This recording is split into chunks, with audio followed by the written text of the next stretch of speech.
Cush, Ethiopia. And we're talking about ancient biblical times, the beginning, and you look around the world now, especially in Israel now, and even Egypt, Syria, the Assyrians, and we look at the ancient pictures that we researched, and things were different then. Things were original then. And it's been presented like it's always been white. And that isn't accurate, and it's not correct, and we ought to pursue the truth. So, Pastor, I'm not going to apologize for knowing something that somebody else don't know. I'm not going to apologize for researching something that others refuse to research. I'm not going to apologize for seeing something that others do not see, having revelation.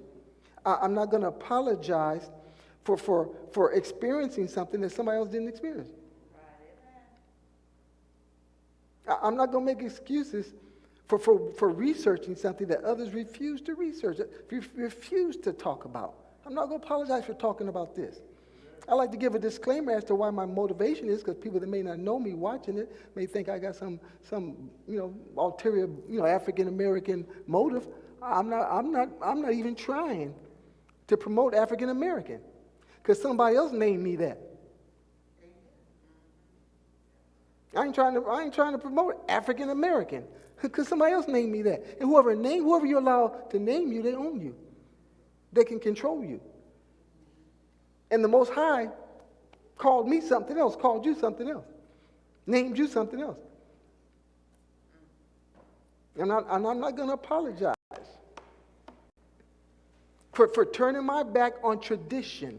See, this thing has been taught a certain way, it's been presented a certain way, and we all were stuck on that, got stuck on that, and others are still stuck on it.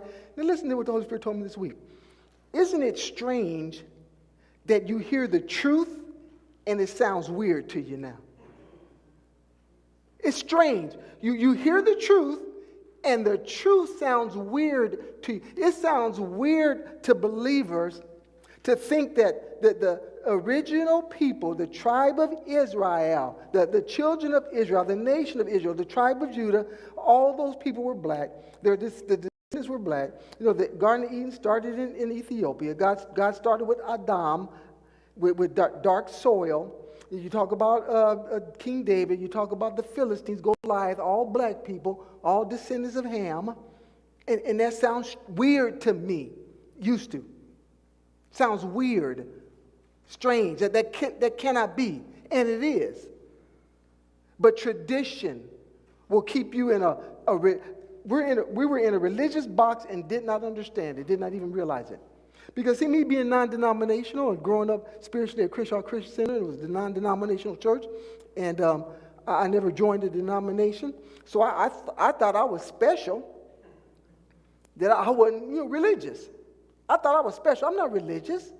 I'm not in no denomination. I'm not bound and held by these religious rules. And yet I was. And yet I was. So I will not apologize for being set free to pursue truth. To pursue truth. Let me give you a scripture before you think I ain't a preacher. Turn to Genesis 36. Genesis 36.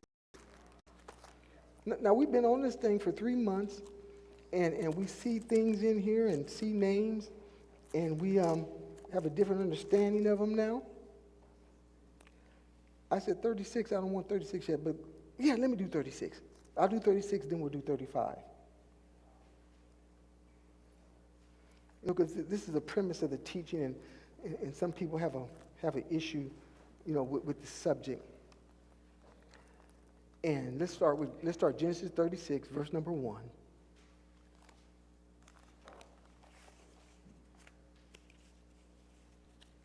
And so don't you apologize when people question you and you tell them what you've been taught and what you're learning here and what you see in the Bible now, because the blinders have been taken off. The white blinders have been taken off. And you're not reading this with white American eyes anymore. You're not reading this with evangelical eyes anymore. You don't want to be no evangelical. You're not reading this with what somebody else already put in you, and you've gotten it out of you now, and you want to be free, and you don't have to apologize for that. folk believe what they believe, and they're living off what they've been taught, and folk see something different and don't want to change. You ain't got to apologize. Genesis 36, are you there? Verse number 1. 1, 2, 3, 4, 5. Read those first 5 words with me. Ready? Read. Now this is the genealogy. Stop. 1, 2, 3, 4, 5. Those first 5 words. Ready? Read. Now this is the genealogy. Stop.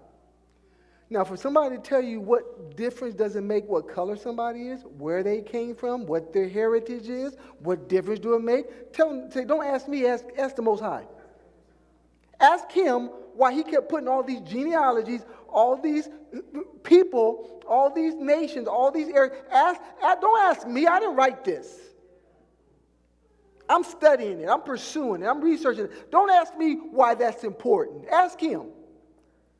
So if you're talking about genes, you're talking about people's backgrounds. You're talking about their descendants. You're talking about the area they came from. You're talking about the origin of them. And it's important to the Most High. Now, this is the genealogy of Esau, who is Edom. Esau took his wives, so we'll just keep going. We don't want the men to get excited. God allowed them to do that. He don't allow you to do that now.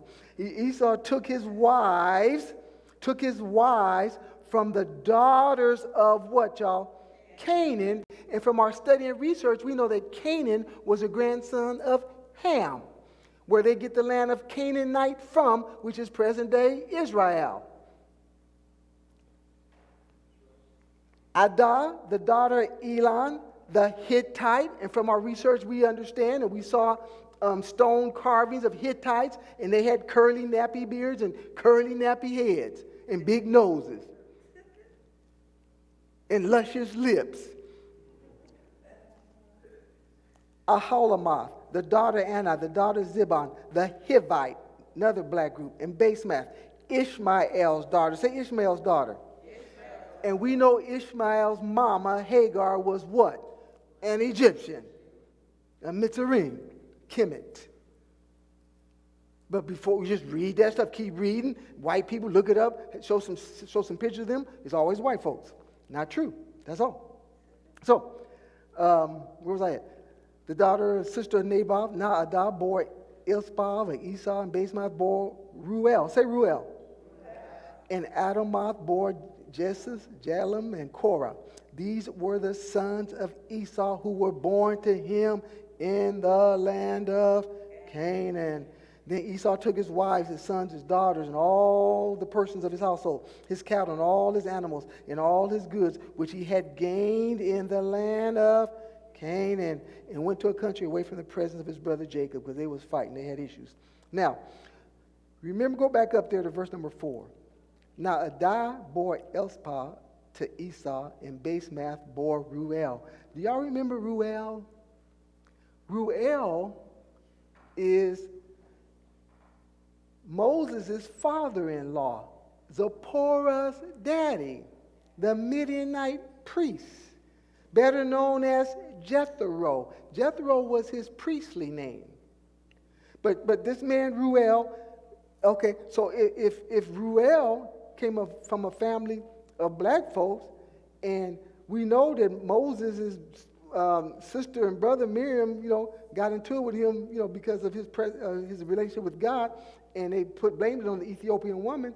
So, we know them was all black folks. And so when I see Ruel, I'm going to think of Jethro from now on. And he's mentioned 4 or 5 times throughout here, but that was Jethro. Turn to Genesis. I'm just going to turn to Exodus chapter 4 for review, for those that don't remember this. But we studied that, and we looked at Ruel, and we found out that it was Jethro.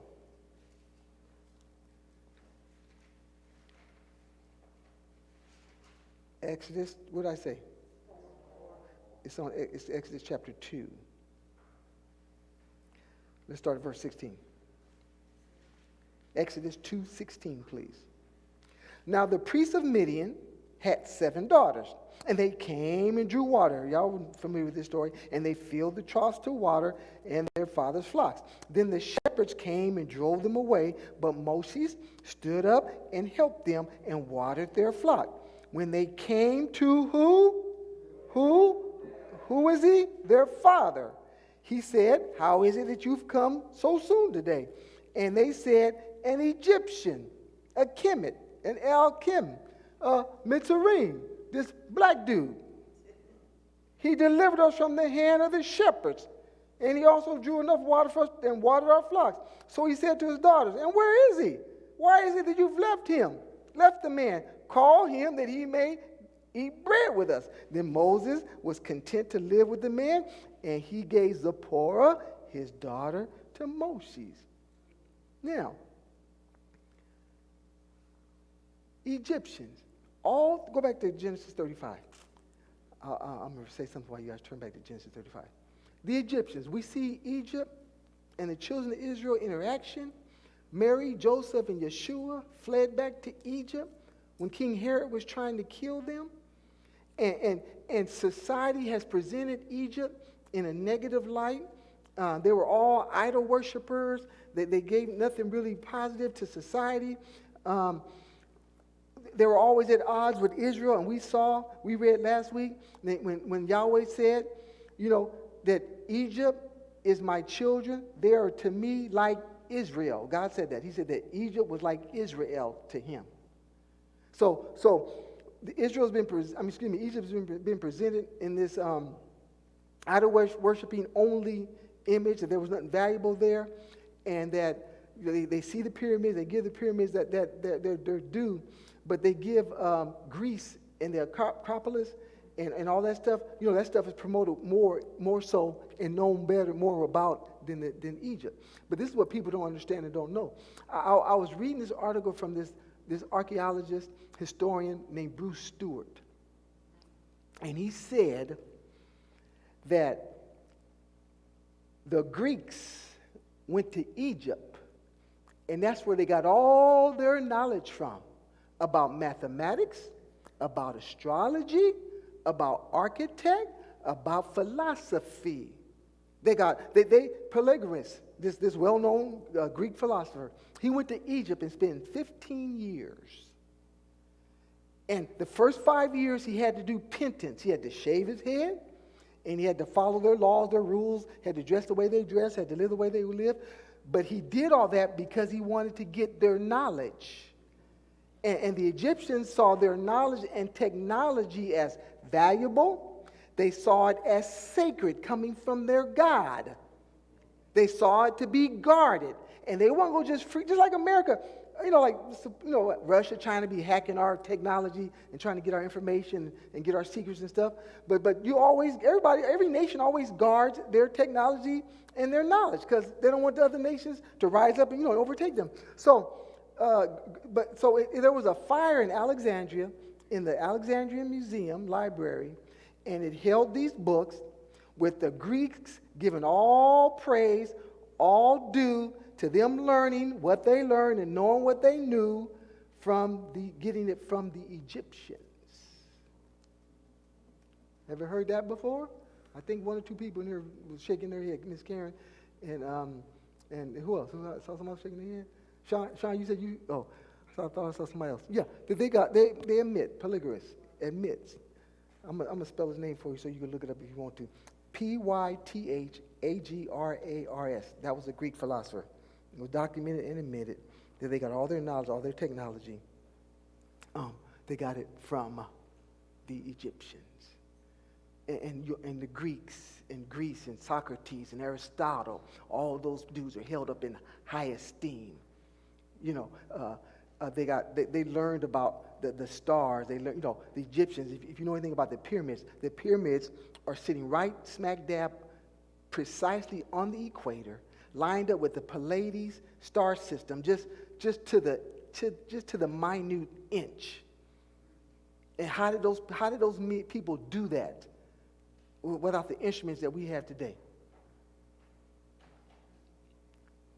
And the Greeks stole it, got it from them, And this library, they think the library was set on fire on purpose, from what I was reading, just to steal, just to hide the knowledge that the Greeks got all their information from the Egyptians.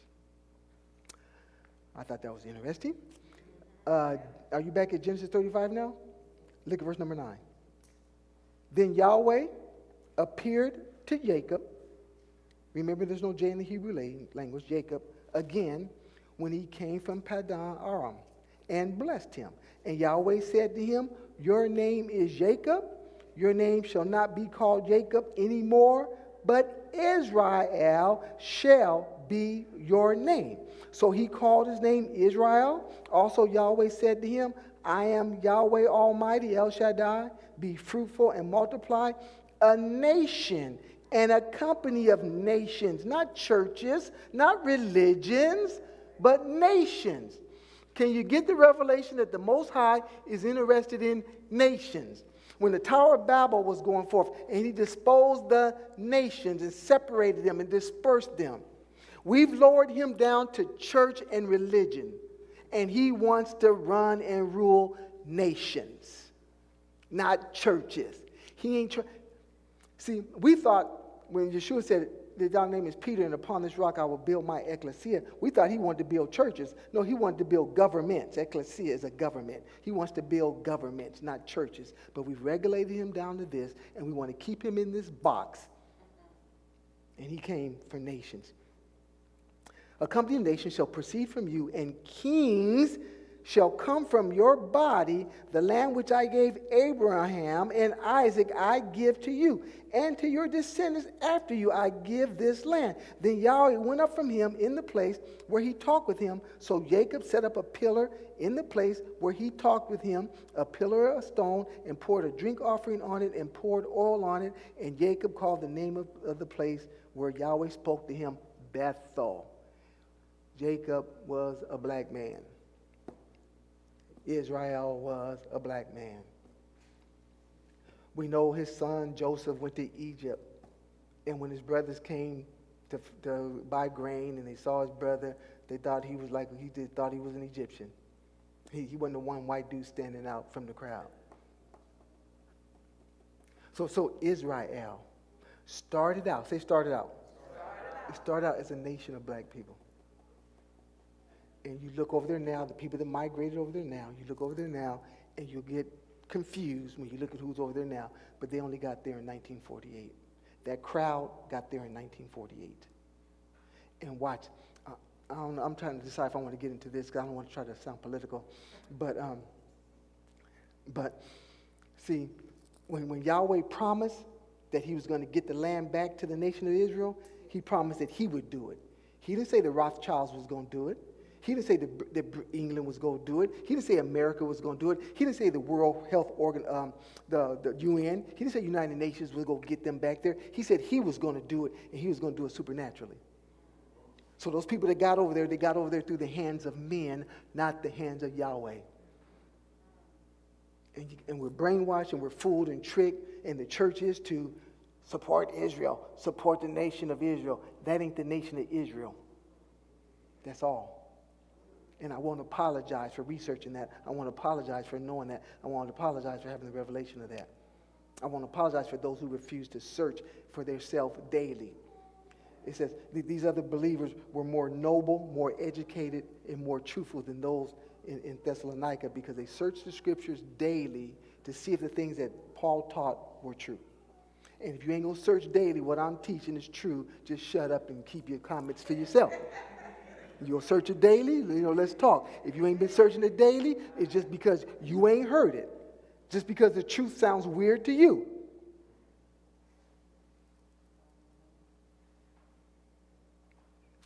Hallelujah. All right, that was just my opening statement. Turn to Revelation chapter 5. Revelation chapter 5. Yeah. I'm so excited that you guys came out on 4th of July. I'm trying to pinch myself to see if I'm dreaming.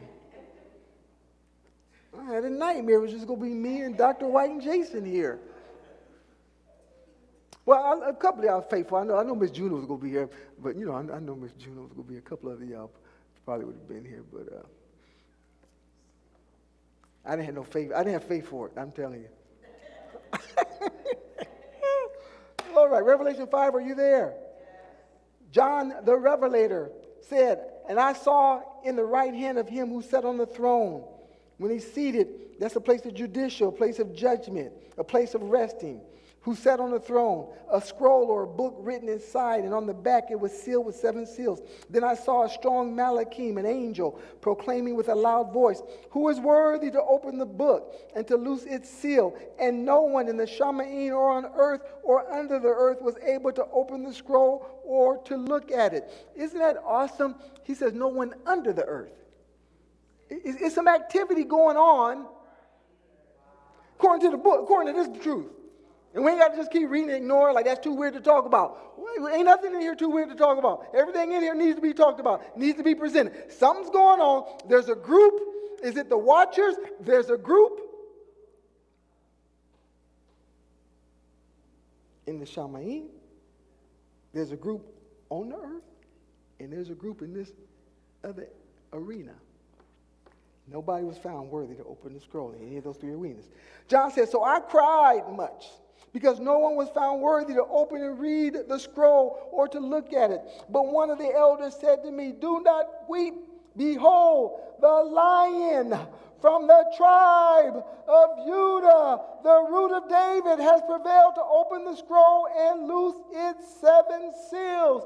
We are related to the Lion from the tribe of Judah. We are the people that was transported over here. We are the people, the lost tribe over here in America. There's others scattered abroad, but that's who we are. That's where we came from, our origins. We are related to the Lion. And we ought not be afraid, shame, embarrassed, have to whisper it because others don't like it, don't understand it, don't want to hear that. Let's keep things going the way they were. Don't start trouble. Don't get the other folk mad at us. Well, when you tell them that the Jebusites built the city of Jerusalem, the city of peace, Jerusalem where Melchizedek came from, the priest of Salem, Shalom, and the Jebusites were the first builders of Jerusalem, and the Jebusites were grandchildren of Ham, the burnt face. Jerusalem was built by black folks. The Jebusites. Turn to Numbers chapter 6. I think we're making our way down to Yeshua's lineage here. I think we're getting close. Numbers chapter 6, please. Numbers chapter 6.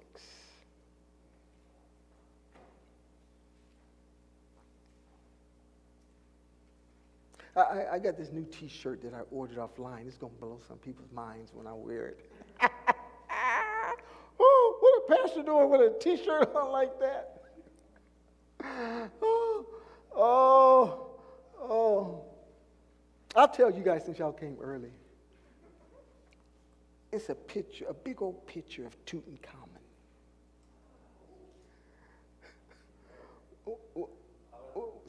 One of our relatives.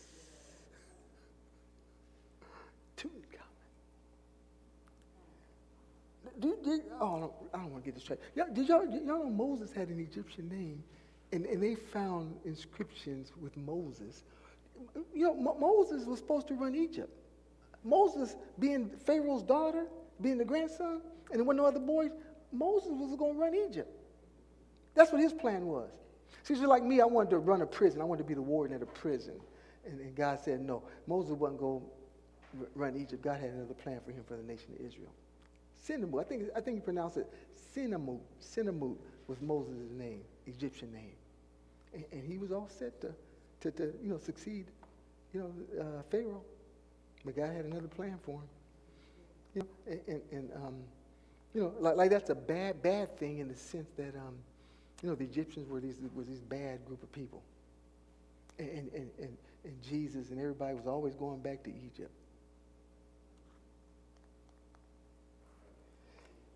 All right, Numbers chapter 6, are you there? It says, verse 1, please. It says, then Yahweh spoke to Moses, saying, speak to the children of Israel, not the Jews, and say to them, when either a man or a woman consecrates an offering to make the vow of a Nazarite. Nazarite? Nazarite? Did that ring a bell? Nazareth? Nazir? We talked about the Nazarites last week. The city in Africa of Nazareth. And ain't somebody pretty familiar from Nazareth that we could think of? Now, he was born in Bethlehem, but he moved to the west side to Nazareth, and that's where he grew up at. A city in Africa.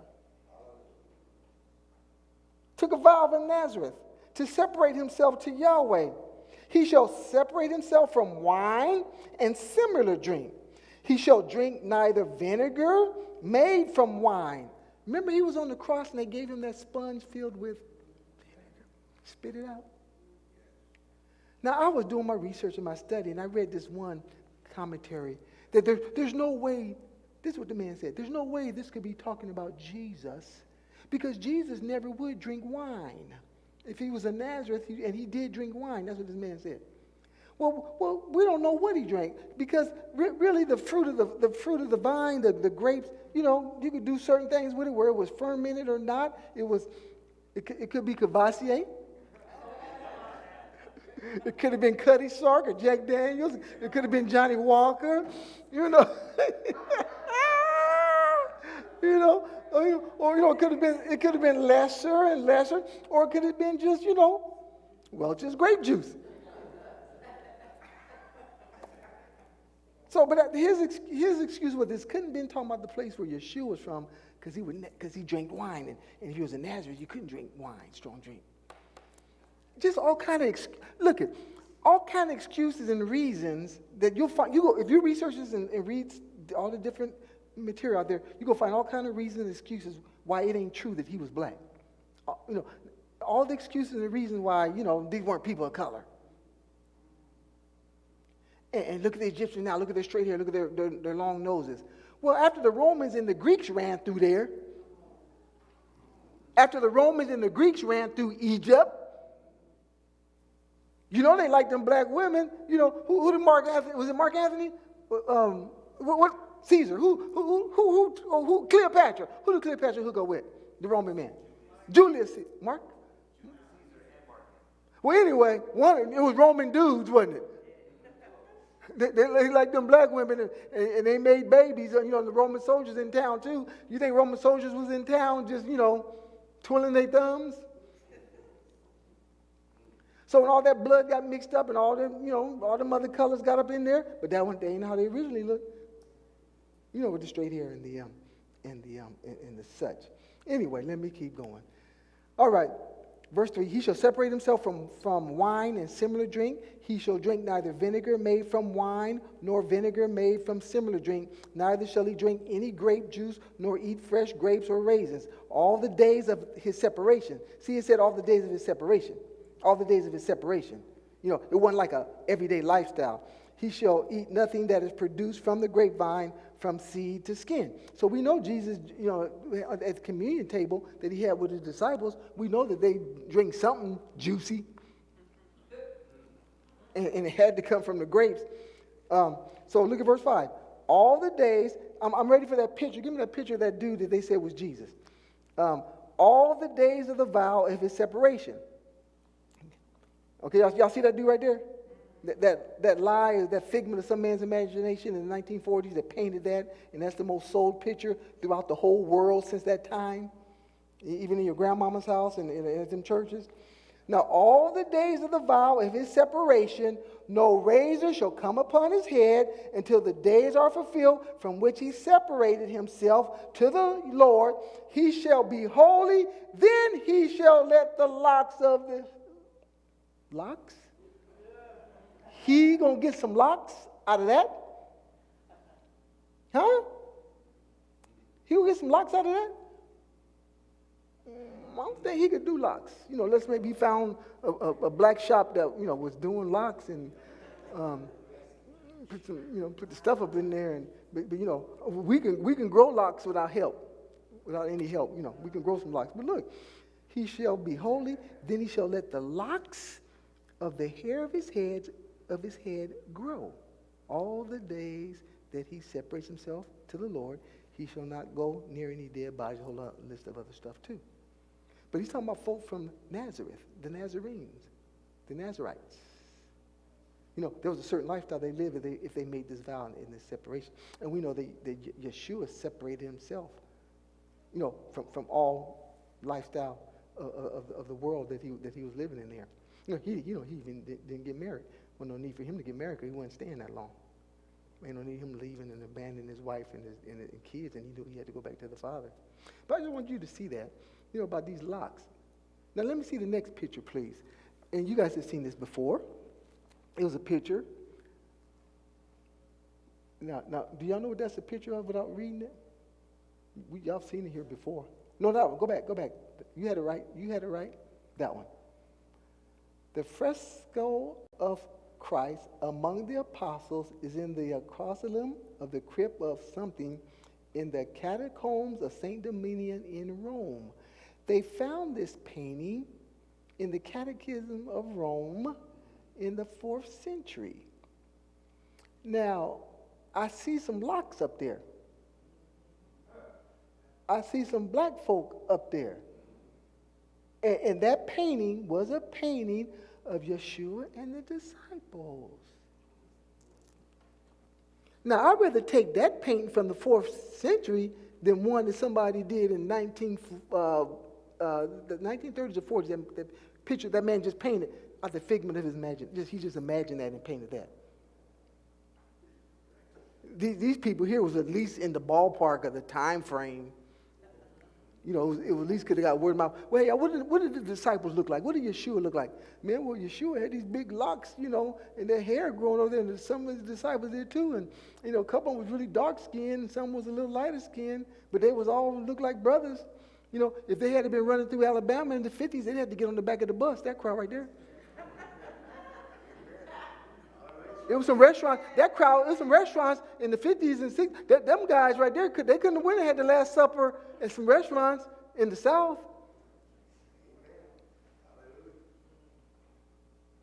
It was a water fountain that they had to drink out of. So it was some other bathrooms. They couldn't go to the bathrooms or stay in a hotel. They couldn't have got them. They couldn't have got a room at the inn in Alabama, North Carolina, South Carolina, Mississippi. Not that group of guys. But go back to the first picture with the straight hair guy. He could get on the front of the bus. And, not trying to be cruel, not trying to be crude, not trying to be crass, but why can't we just be real and know what it's been and what it is, and leaving us out the scenario? Not no more. You can't leave me out. I know too much. You know too much. Look at Acts chapter 7. Oh my. Isn't this an awesome 4th of July teaching? Oh, help us, Holy Spirit. Our hearts are right. Keep our hearts. We want to be right. We want the pure hearts. Acts 7. Now, the reason I'm going to the book of Acts, is because primarily all my teaching has been out of the First Testament. Even saying like the New Testament, the Old Testament. How about the First Testament and the Second Testament? Because really the Old Testament ain't old. It's still got power and effect. And the New Testament, all of it is new, really, because nothing God does is old. So anyway, this Second Testament here, all the teaching has been out of the first, and that's the beginning. That's the origins. And how much information, Pastor, is in the new one, the Second Testament? Well, we saw some things, like we saw the Apostle Paul getting mistaken for an Egyptian when he got busted, when he got arrested and started that riot, and the Roman soldier was surprised that he spoke Greek. He was surprised that he spoke Greek. If he was a white dude, why was a Roman soldier surprised that this dude spoke Greek? Should have expected him to speak Greek. So he told Paul, you understand Greek? Paul said, yeah. And he said, man, I thought you was this Egyptian that had started some trouble a few years back. So Paul got mistaken as an Egyptian. And then we know about the Ethiopian eunuch, reading from the book of Isaiah, sitting in his Bentley chariot, holding all the money for Candace, the Ethiopian queen who had come to Jerusalem to worship. So we got some more information in the New Testament about this, but let's see if there's something else we can find that relates us back to the old, or to the beginning. Let me put it like that. Look at verse number 5. Acts 7:5. And God gave him no inheritance in it, talking about Abraham, not even to set his foot on. But even when Abraham had no child, he promised to give it to him for possession and his descendants after him. But Yahweh spoke in this way, that his descendants would dwell in a foreign land. Now, look at you guys. We read something last week, and then reading this right now. When he was talking about the children of Israel in a foreign land, he was talking about Egypt, and he was talking about us in America. I'll show you some stuff in Deuteronomy later on down the line. And that they would bring them into bondage and oppress them for 400 years. Now look, the children of Israel, the Hebrews, were not in Egyptian bondage for no 400 years. They were there for only 80 years in bondage before the Exodus. But we were told and taught that whole 400-year period that they were there in Egypt, in Egyptian bondage, and it was only 80 years. But I know another group of folk that's been in bondage for 400 years.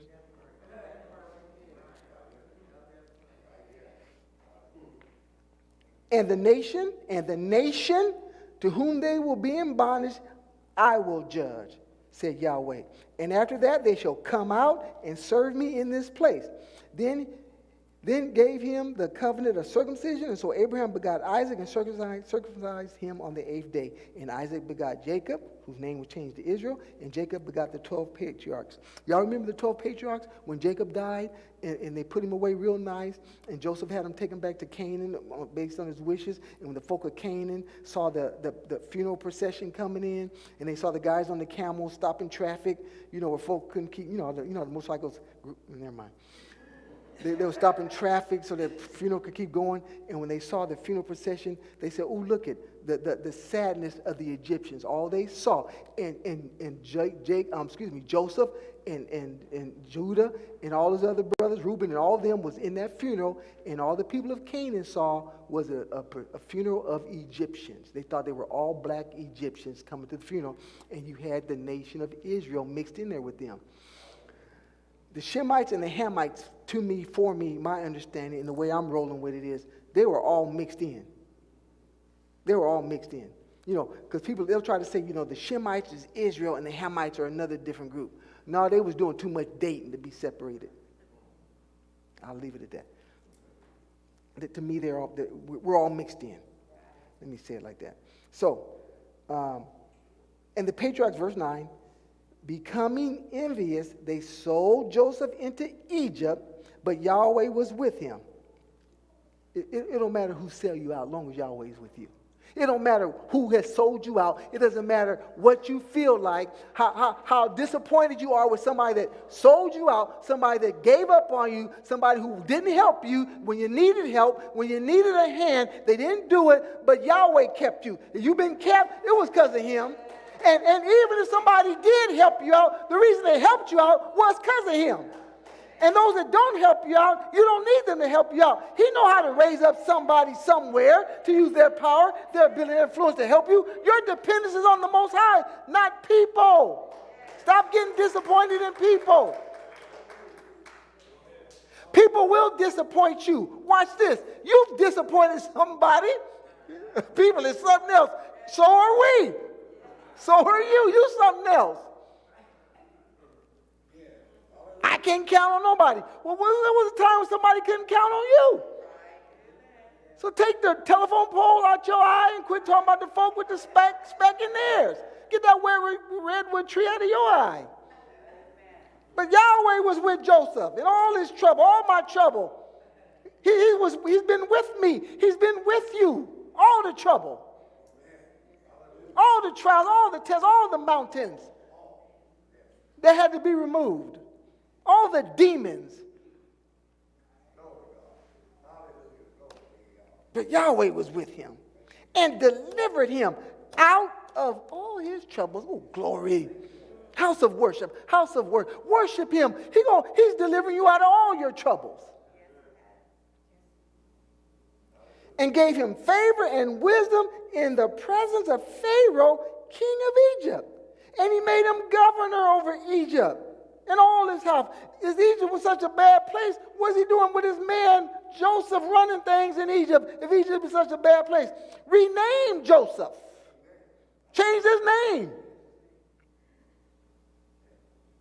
Gave him an Egyptian wife.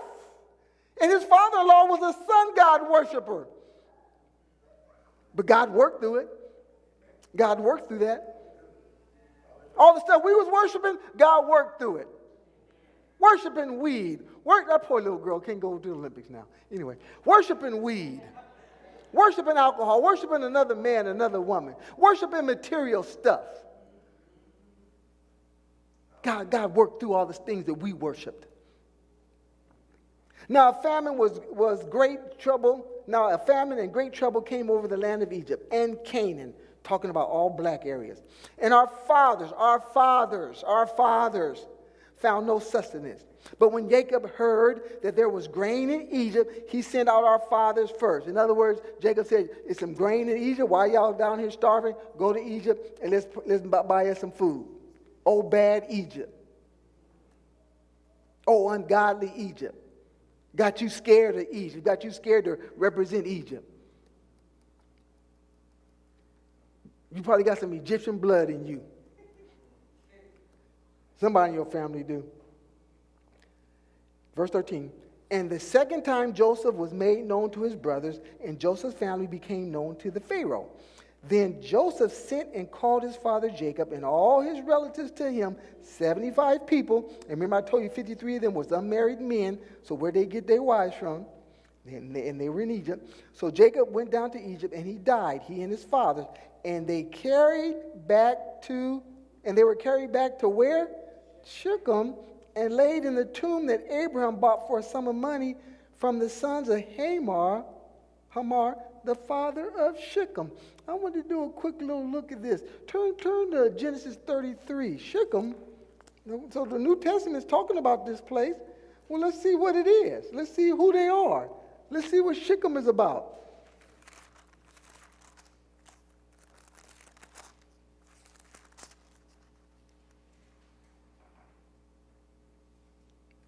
Genesis 33, are you there? Verse 18. Ready? Genesis 33:18. Then Jacob came safely to the city of Shechem. Shechem, I found out, is a city in present-day Palestine, Canaan. It was a black city, a black area, a black neighborhood. When he came from Padan Aram, and he pitched his tent before the city, and he brought the parcel of land where he had pitched his tent from the children of Hamor. Say the children of Hamor. Where's my notes at? Where's my notes at about who Hamor was? I don't see it. Let me keep going. Hamor, Shechem's father, for 100 pieces of money. That's I'll go from my memory. Shechem's father, Hamor, who had this interaction with Abraham. Shechem was the king of this city. He was the prime minister of the Shechem's father. Hamor, he was over this city. Anyway, for 100 pieces of money. Then he erected an altar there and called it El Elo Israel, or the God of Israel, in Canaan, in the city of Shechem. The God of Israel is placed his name there. Go over to chapter 34 and verse 30. You got to have a hunger and thirst for this, y'all. Then Jacob said to Simeon and Levi, "You have troubled me by making me obnoxious among the inhabitants of the land, among the Canaanites and the Perizzites," say descendants of Ham, And since I am few in number, they will gather themselves together against me and kill me. I shall be destroyed my household and I. But they said, should he treat our daughter, sister like a harlot? In other words, they had raped the sister, and that's what that's all about. Again, I just want you to see Perizzites, Canaanites, Hivites, all black folk in this region. Go to Joshua 24. Joshua 24. Shechem mentioned in the New Testament and in the book of Acts, and we finding out what that's about. It must have been important for them to mention it. The people of that city must have been important to mention it. Joshua 24, I said.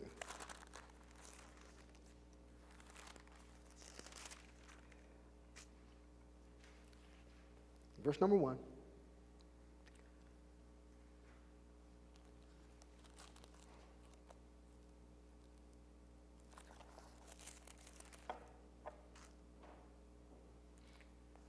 Okay, Joshua 24, are you there?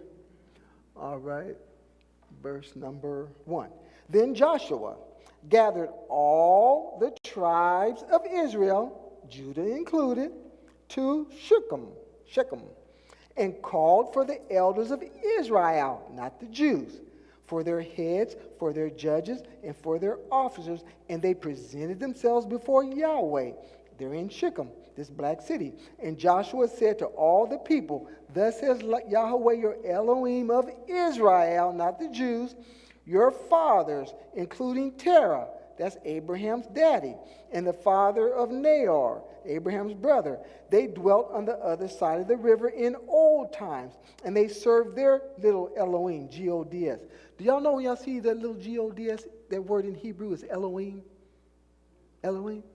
Now, see, if you don't have, the right teaching and understanding, when you see the word Elohim, you just think they're talking about the Most High. But there are some other Elohims. In Psalms, it's called the sons of Elohim, or the Elohim, the gods, little G-O-D-S's. Now, there's only one Yahweh, but there's some other Elohims, some other gods, that the Bible calls them gods. See, in our American religious brainwashed self, when we hear the word God, no. Right there, here's one good example. In old times, and they served other G-O-D-S's, other Elohim. But there's only one Yahweh, okay? There's only one Yahweh. There's other Elohims, there's other gods, but there's only one Elohim. Now, see, that sounds, the truth sounds weird to you, that there's other gods. That was Yahweh's beef with our people, was they was always messing around with these other gods. That's why he told him, don't marry. That's why he told Solomon, come on, man.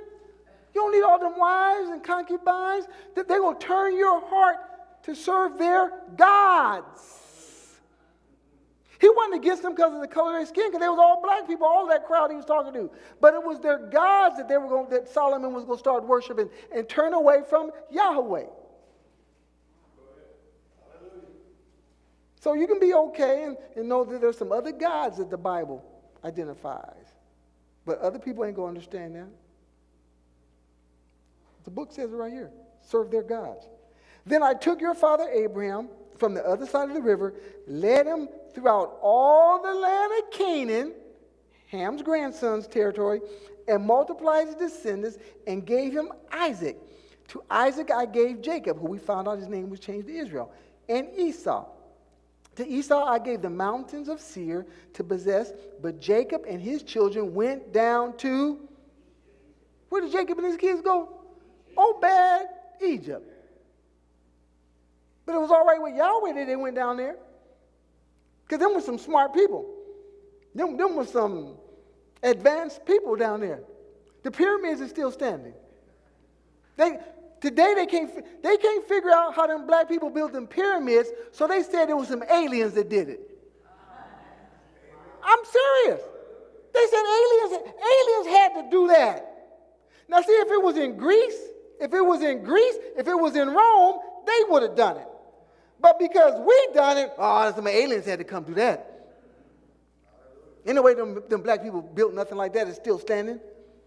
And some date the pyramids from 7,000. I was reading some other stuff, and they think the pyramids are like 9,000 to 14,000 years old and still standing. Ain't none of this going to be standing 9,000 years from now.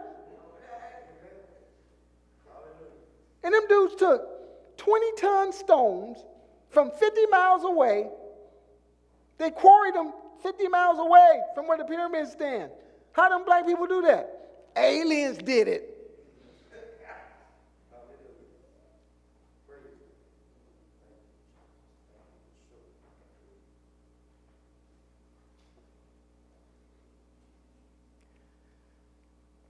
And I ain't mad at nobody. We just bringing out truth. To Esau I gave the mountains of Seir to possess, but Jacob and his children went down to Egypt, Mitzrayim, Kemet. Also I sent Moses and Aaron, and I plagued Egypt according to what I did among them. Afterward I brought you out. Then I brought your fathers out to Egypt, and you came to the sea, and the Egyptians pursued your fathers with chariots, horsemen, etc. And I'm going to leave it at that. I'm going to leave it at that. Okay, it's 10:20. I know y'all got barbecue to go do. But we had a good time. We learned something. We heard something. We got something. Amen? All right, we're good.